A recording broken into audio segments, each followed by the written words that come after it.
Versículo 1, João 3. Eu sempre brinquei nesses anos todos, né? Quer que diga ao pai, assim. Eu não vou dizer, Bíblia não tem página, Bíblia tem capítulo e versículo, aprenda a procurar. Né? Então, Joel capítulo 3, versículo 1.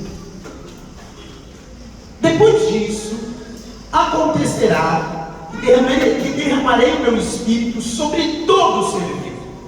Vossos filhos e vossas filhas profetizarão, vossos anciãos terão sonhos, e vossos jovens terão visões.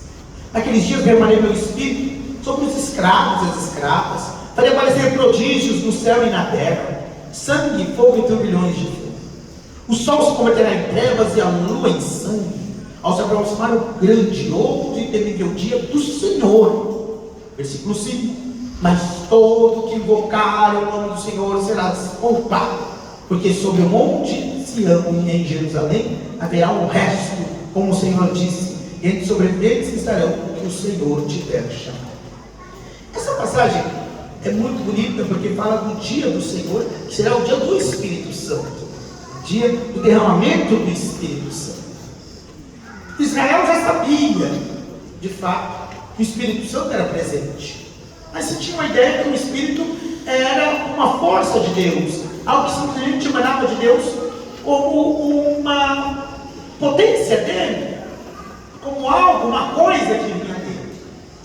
E o Espírito vinha quando se precisava, como para fazer as coisas lá da Arca da Aliança, do santuário móvel que o povo tinha no deserto, e o Espírito ia embora, não era permanente.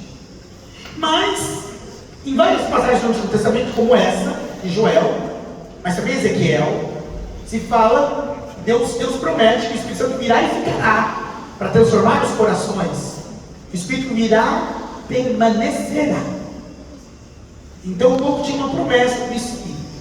E interessante porque junto a essa promessa do Espírito está uma promessa que o povo também já conhecia, a promessa do Messias, o Salvador prometido. A palavra Messias é uma palavra hebraica que, traduzida em grego, é Christos. E Messias em hebraico, Christos em grego, significa ungido. Porque no Antigo Testamento era um costume ungir os profetas, os reis e os sacerdotes. Eram ungidos com óleo, porque o óleo é símbolo do Espírito Santo. E nosso Senhor Jesus Cristo tem uma parte do Evangelho dizendo que ele foi ungido com óleo. Porque nosso Senhor Jesus Cristo não precisa ser ungido com a imagem do símbolo do Espírito Santo. Ele foi ungido com o próprio Espírito Santo, diretamente por ele, sem símbolo nenhum, sem imagem nenhuma. Nosso Senhor foi ungido com o Espírito Santo, ele recebeu a unção. Por isso se chama Messias, porque ele é ungido. E quem é ungido com óleo, ungido com a unção. O Cristo é ungido com a unção. A unção é a crisma. A crisma é o próprio Espírito Santo.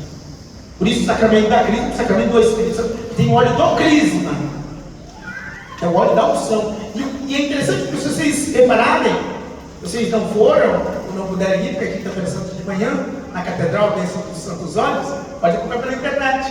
Lá também está gravado, anda para comprar pela internet a missa do Santo Crisma.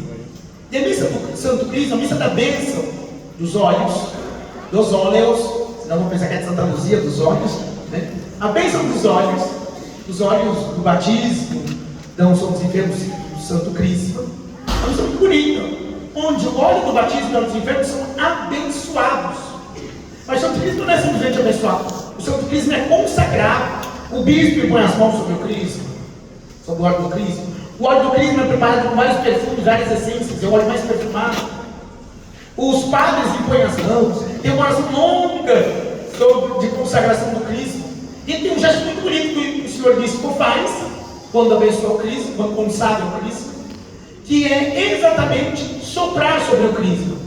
No domingo de Pentecostes nós ouvimos no Evangelho, e na tarde do domingo de Páscoa, os discípulos reunidos no Cenáculo, que é o lugar onde Jesus instituiu a Eucaristia na última ceia, naquele mesmo lugar, à tarde, aparece o ressuscitado, dizendo, saudando a paz seja convosco, e sopra sobre eles, São João. Soprou sobre eles e disse: recebei o Espírito Espírito Santo.